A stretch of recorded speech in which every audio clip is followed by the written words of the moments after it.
Hello guys, welcome back to my channel Sushma Mallick চ্যানেলে সবাইকে স্বাগত। আশা করছি সবাই ভালো আছো, আমিও ভালো আছি।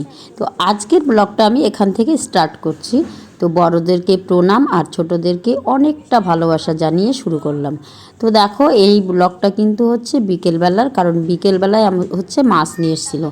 তো তোমরা জানো তোমাদের দাদাভাই সকালবেলা 9টা সাড়ে 9টায় বেরিয়ে যায়।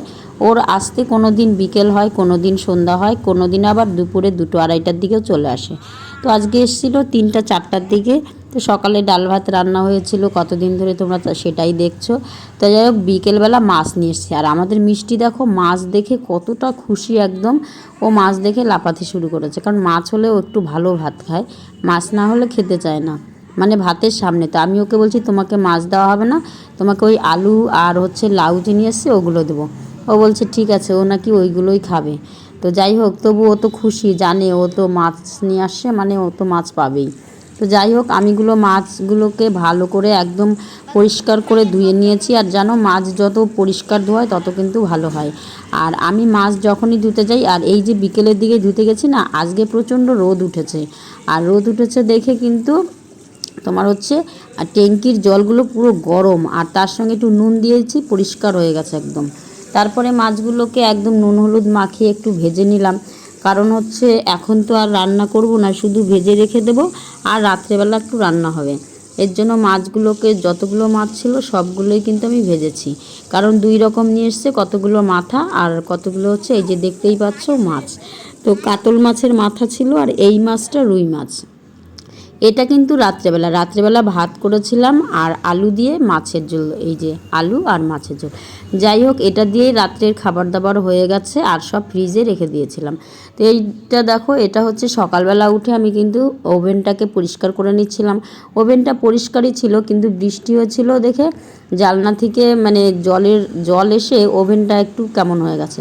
ওই জন্য আমি আগে পরিষ্কার করে নিলাম, তারপরে যা বাসন বাটি ছিল ওগুলো সব মেজে দিয়ে পরিষ্কার করে নিচ্ছি, কারণ বাসি কাজগুলো করে নিয়েই রান্নাটা বসাতে হবে। তো আমার সব ধোয়া মাজা করার পরে আমি ভাতের হাঁড়িতে জল নিয়ে দেখো ভাত বসে। আর তোমাদের আজকে দেখিয়ে দিলাম যে আমি কতটুকু চাল নেই আমাদের রান্না করার জন্য। দুবেলার রান্না করব, এর জন্য 4 কৌটা কিন্তু আমি চাল নিয়েছি। এই নারকেল তেলের কৌটোগুলো আমি চাল মাপার জন্য রেখে দিয়েছিলাম। তো চালটাকে ধুয়ে বসিয়ে দেবো। আর চাল কিন্তু যে চালই হোক না কেন, আমি কিন্তু খুব ভালো করে ভাতের চালটাকে ধুয়ে নিই, কারণ হচ্ছে চালটা ভালো না ধুলে কেমনই যেন লাগে। আর আজকাল তো জানো সব মেডিসিন দেওয়া থাকে, যার জন্য কিন্তু আমি চালগুলোকে খুব পরিষ্কার করে ভালো করে ধুয়ে নিয়ে বসিয়ে দিই।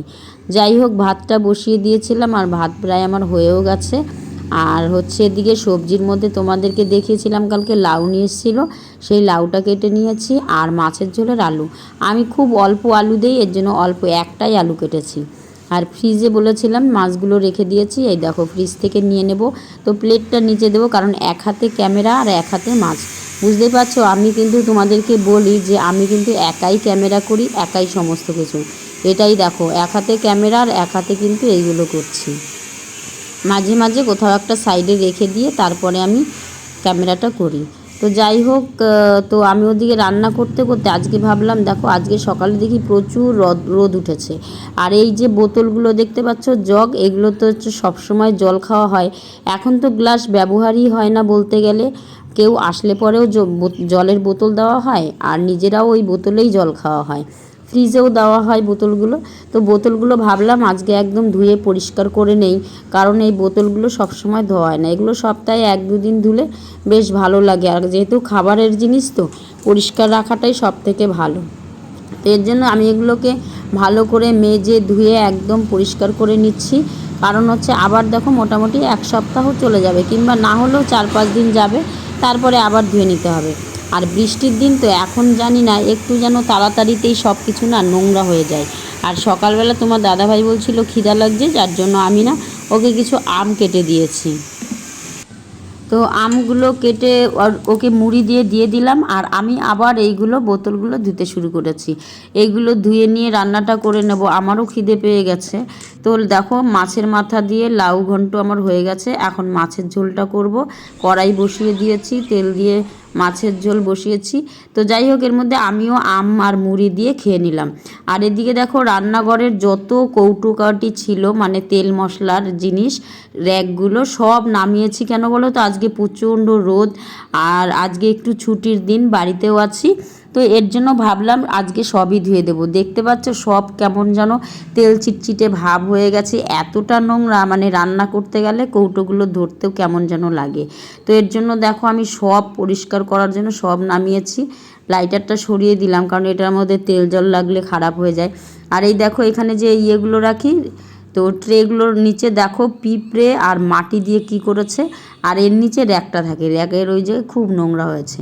তো যাই হোক, এগুলো করতে আমার মাছের ঝোলটা প্রায় হয়ে গেছিলো। তো মাছগুলো আমি দিয়ে দিলাম।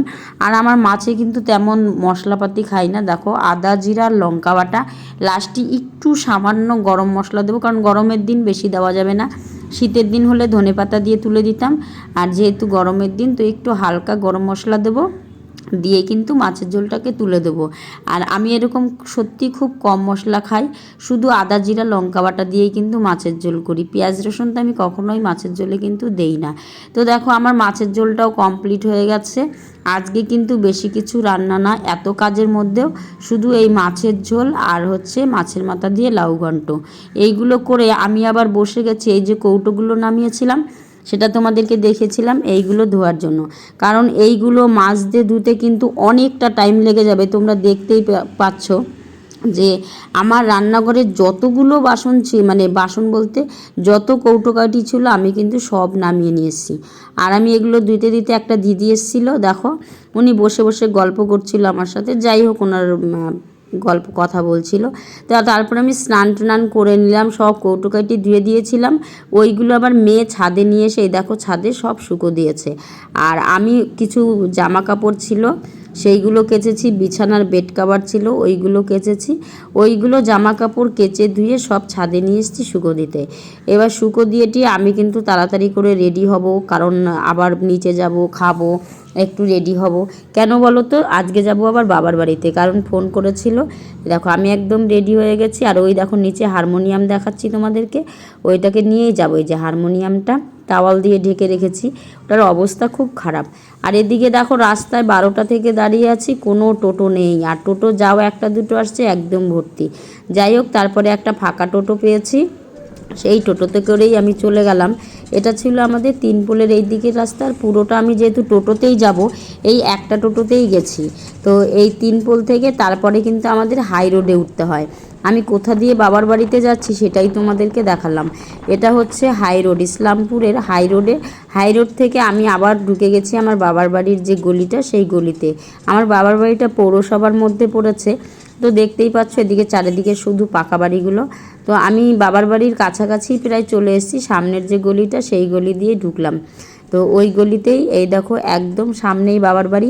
বাবার বাড়ি এসেছি কেন জানো তো, আমার হারমোনিয়ামটা একদম খারাপ হয়ে গেছে, বাজাতেই পারছি না। 2 বছর থেকে একদম বসা, মানে বাবা মারা গেছে তারপর থেকে আমার হারমোনিয়ামটা খুব খারাপ। এই যে দাদু এসছে, দাদু আমার হারমোনিয়ামের দেখো সব কিছু খুলে নিয়েছে। খোলার পরে যা কাণ্ড, মানে তোমাদের দেখো কত নোংরা, যা কাণ্ড, মানে 5টা ইঁদুর ছিল এর ভিতরে। মানে কি বলবো, হারমোনিয়াম খোলার সঙ্গে সঙ্গে দেখলাম 5টা ইঁদুর। যাই হোক, ইঁদুরগুলোকে মানে প্রথমে ঢেকে দিয়েছি, পরে রাস্তায় নিয়ে গিয়ে ইঁদুরগুলোকে বের করলাম। বের করে দিয়ে তারপরে দেখো এই দাদু, এটাকে আমি পরিষ্কার করে দিয়েছিলাম, দাদু আবার সেট করলো। কিন্তু হারমোনিয়ামের কাজটা আজকে একদিনে হবে না, দাদু নিয়ে যাবে। তো আমাদের যে গান মাস্টার, যে আমার বোনকে গান শেখায়, বোনের মেয়েকে, তা আমরা চলে গেছিলাম ওই বাড়িতে ওই দাদুর সঙ্গে। তো এই গান মাস্টারই হচ্ছে গিয়ে যাকে যে আর কি হারমোনিয়াম ঠিক করেছে ওকে নিয়ে এসেছিলো। এর জন্য গিয়ে আমি একটু চুপি চুপি করে ওদের গানটাও মানে তুললাম। যাই হোক, তারপরে কিন্তু আবার বাবার বাড়ির থেকে বাড়িতে এসেছি। তো ওখানে আমার বোন, যেহেতু হারমোনিয়াম একটা নিয়ে এসেছি, আবার আমার বোনের হারমোনিয়ামটা নিয়ে এসেছি। তো আমার বোন পাশের বাড়ির দাদাকে ফোন করলো যে দিদিকে একটু বাড়িতে দিয়ে আসো। তো ওই দাদাটাই হচ্ছে আমাকে একদম বাড়ি পর্যন্ত কিন্তু পৌঁছে দিয়ে গেছে। আর তারপরে দেখো রাত্রেবেলায় আমি রুটি করছিলাম, রুটিগুলো করেছি। আর হচ্ছে গিয়ে তোমরা তো দেখেছো যে মাছের ঝোল ছিল, লাউ ঘন্ট ছিল, আর কিছুটা আম ছিল, এইগুলোই কেটেছি। যাই হোক, আজকে এই পর্যন্তই শেষ করলাম। কেমন লাগলো?